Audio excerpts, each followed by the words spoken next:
Hello students, this is the second video of the chapter Biological Classification, and this chapter is taken from Unit 1, that is Diversity in the Living World. Let us come to the main content.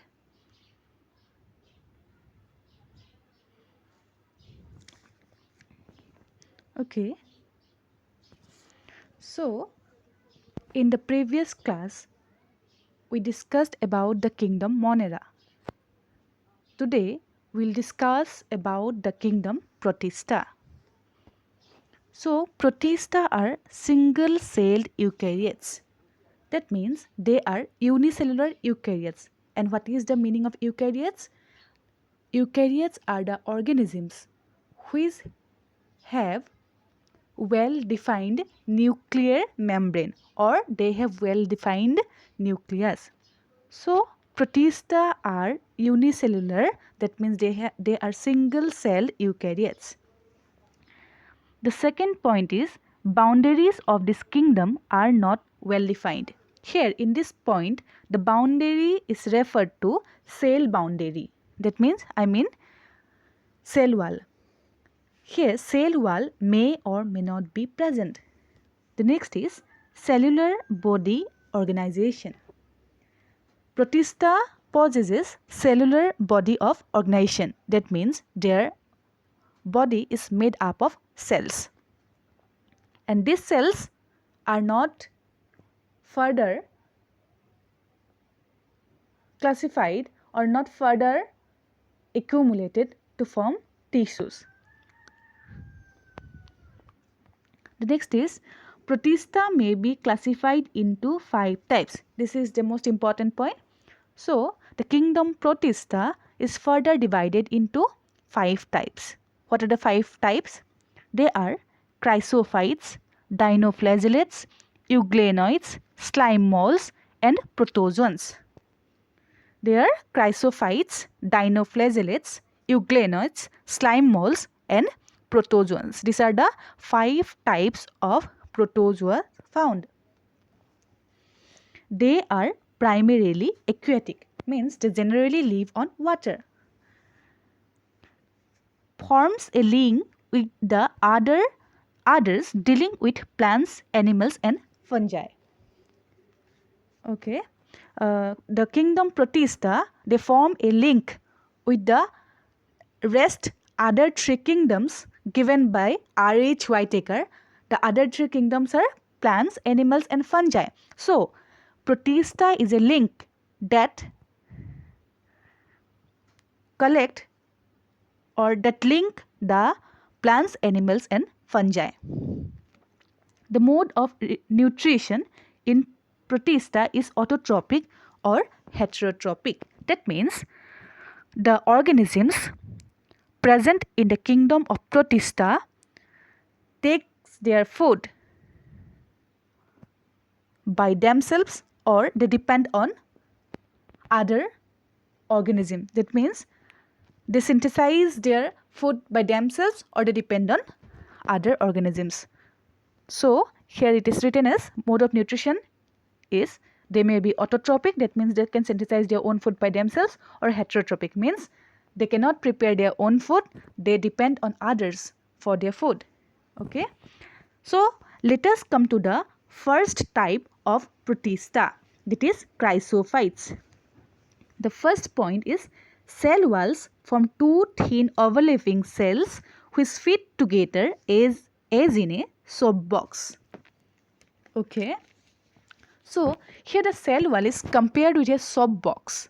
I think you all have noticed a soap box in which the 2 parts of the soap box gets fitted upon one another. Just like it, the cell wall of diatoms. Here, diatoms and golden algae are the examples of chrysophytes. So, just like it, the cell wall of diatoms and golden algae possesses 2 thin overlapping cells which fit together. Okay. The next point is the cell walls are embedded with silica, and thus the walls are indestructible. The cell wall is covered with silica, and this made the walls very strong. That means it it makes the cell wall indestructible so that no one can destruct the cell walls. Diatoms, which is an example of chrysophytes, diatoms have left behind large amount of cell wall deposits in their habitat. This accumulation over billions of years is referred to as diatomaceous earth. Okay, let us understand this point. The habitat or place where diatoms are present, in that particular place they left their cell wall, and after billions of years that particular habitat where diatoms were there gets the accumulation of the cell wall, and that particular place or that particular habitat is referred to as diatomaceous earth. Being gritty, this soil is used in polishing, filtration of oils and syrups. That means this diatomaceous earth or the habitat where the accumulation of diatoms were present billions of years ago. From that very soil, that soil is gritty. I mean, you can say it as sandy. This soil is very gritty. This soil is used in polishing, filtration of oils and syrups. Okay. The last point is diatoms are the chief producers in the oceans. It is very simple point. So, what are the diatoms? Diatoms are the chief producers in the oceans. In the oceans, we find diatoms as the chief producers. Example of chrysophytes, as I have mentioned earlier, are diatoms and golden algae. They are also known as desmids. Let us come to the next point. Okay.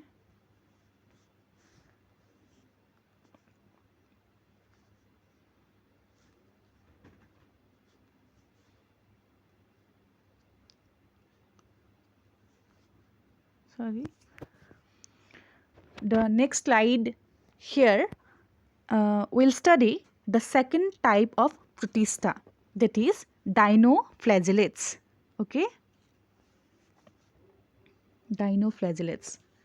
So the first point in dinoflagellate is they are mostly marine and photosynthetic. They are mostly marine and they are photosynthetic. Means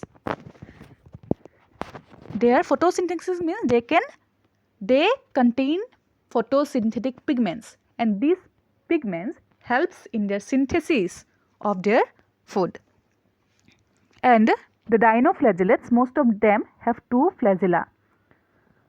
So flagella is a structure which is a thread-like structure, and this flagella helps the dinoflagellates to move from one place to another.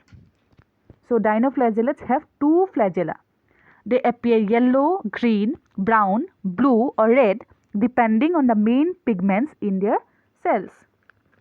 So the color may vary on the basis of the pigment present in their cells. The next point is the cell wall has stiff cellulose plates on the outer surface. That means the outer surface is covered by cellulose. Very often, red dinoflagellates undergo rapid multiplication that they make the sea appear red. Red tides, example, Goniolax. So, Goniolax, which is a red dinoflagellate, multiply such fast that they make the whole sea water red due to its color. The last point in dinoflagellate is toxins released by such large number may even kill the marine animals such as fishes. Okay, it is very simple.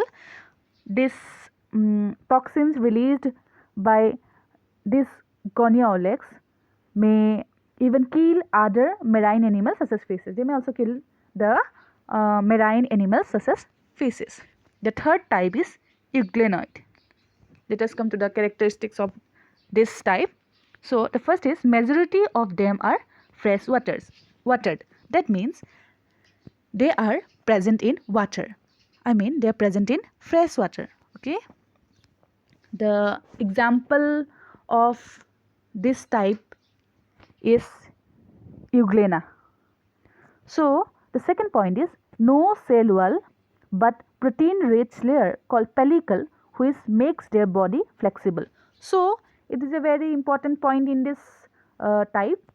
Here the organisms do not possess cell wall, but instead of the cell wall there is a protein-rich layer called pellicle, and this pellicle makes their body very flexible. Okay, flexible means they will move, so that they will move. So for the movement they must have flagella. The next point is about flagella. Presence of two flagella, a short and a long one. So here also there is the presence of two flagella. One flagella is short and one flagella is long. The next is autotrophs. In presence of sunlight and when deprived of sunlight they behave like heterotrophs, and it is known as mixotrophic nutrition. So what happens? In presence of sunlight, these organisms, means euglenoids, undergo photosynthesis. That means they synthesize their own food by themselves by the process of photosynthesis and prepare their own food. But when there is no sunlight, they behave as heterotrophs by predating on another small animals or organisms. Is it clear? I think it is clear now. The last point in euglenoid is the pigments of euglenoids are identical to those present in higher classes. Okay, so the pigments which are present in the cells of euglenoids for photosynthesis are very similar to the pigments those are present in higher plants. Those are required for to carry the process of photosynthesis. Okay, the next type of protista is slime moles. Okay, so what are slime moles? What are the characteristics of slime moles? They are saprophytic protists. Means saprophytic means they depend on other decaying matters for their food. Okay, the next is they act as decomposers. So decomposers means they help in the decomposition of dead matters. Okay, under suitable conditions they form an aggregation called plasmodium. So when there is suitable conditions, that means suitable condition in, you can say, in terms of temperature, climate. Okay, they form an aggregation called plasmodium.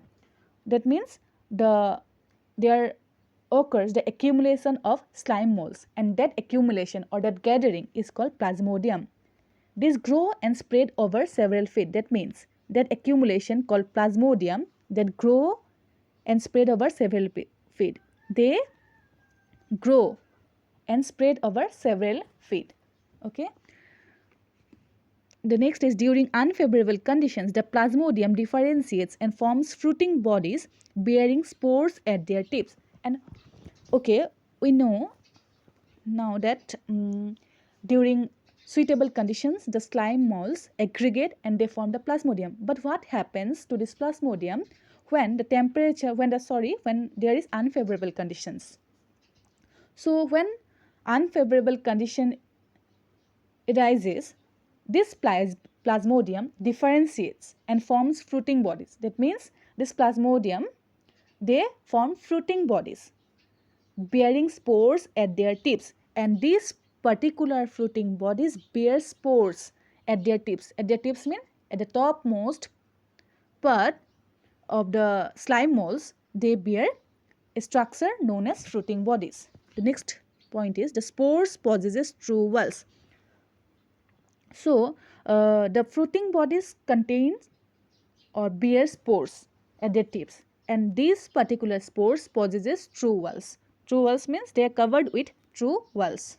Okay, the next is they are extremely resistant. Okay, they can prevent themselves from other substances. This true walls helps in the prevention or to help to protect themselves. The last is the spores are dispersed by air current, and these particular spores which are present in the fruiting bodies, they can be dispersed or they can be travel from one place to another place by air currents. Okay, and the last type of protist protist or protista is or the other protozoans. So all protozoans are heterotrophs or heterotrophic. That means the organisms that can be included in the type protozoa are all heterotrophs. That means they cannot prepare their own food by themselves. They depend on another small organisms or other organisms for their food. Okay, they live as predators or parasites. Okay, what is the meaning of predators now?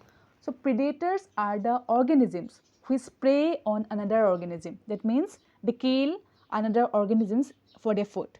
And what about parasites? Parasites are the organisms which live in or on the other organisms. So protozoans are the organisms which act as predators or parasites. They are the primitive relatives of animals. That means they have earlier relatives with these animals. These protozoans are the organisms which have earlier relatives with animals. So protozoans are also classified into various types. The first is amoeboid protozoans. By the name given here, amoeboid protozoans, I think they must possess a similar characters as in case of amoeba. So they capture prey by putting out pseudopodia, false speed. Okay. Okay. In this type of protozoan, that means amoeboid protozoans, these amoeboid protozoans, what does they do? They capture prey. That means they capture their food. They take their food by putting out pseudopodia. They have some specialized structure called pseudopodia, and you can term is at false feed, and this pseudopodia helps in capturing of prey from outside. Okay, the next is marine forms have silica cells on their surface. The protozoans which can be found in marine condition have silica cells on their surface. They have silica on their surface. The next type of protozoa is the flagellated protozoans. I think by now you can know this protozoa by its name itself. So here it is written as flagellated protozoans. That means these protozoans must definitely have flagella in their bodies. Okay, so the first point is either free living or parasite. So these protozoans can either be free living or parasites. They can live singly, or they can stay isolated, or they may be present in another organisms and depend on other organisms. Okay, the next is the parasite forms cause diseases such as sleeping sickness, example trypanosoma. Okay, have you heard the disease called sleeping sickness? So this is a disease caused by the parasite, caused by the protozoan trypanosoma. So the main symptoms of the disease are the person suffering from the disease, they suffer from fever, they remains fatigue all the day, and they becomes very weak. Okay, this is the disease known as sleeping sickness, and this disease is caused by the protozoan trypanosoma. This is very important. This question may come in any exam, so note this point. Okay, the next protozoan is ciliated protozoan. So what are the characteristics? They are aquatic, actively moving organisms. Aquatic means they live in water. Okay, and they are actively moving organisms. That means they move from one place to another. Presence of thousands of cilia. So what helps in the movement of these protozoans? There are thousands of cilia. Cilia are the structures that helps in the movement. Okay, they have a cavity. That cavity is known as gullet that opens to the outside of the cell surface. There is the presence of a important structure called gullet.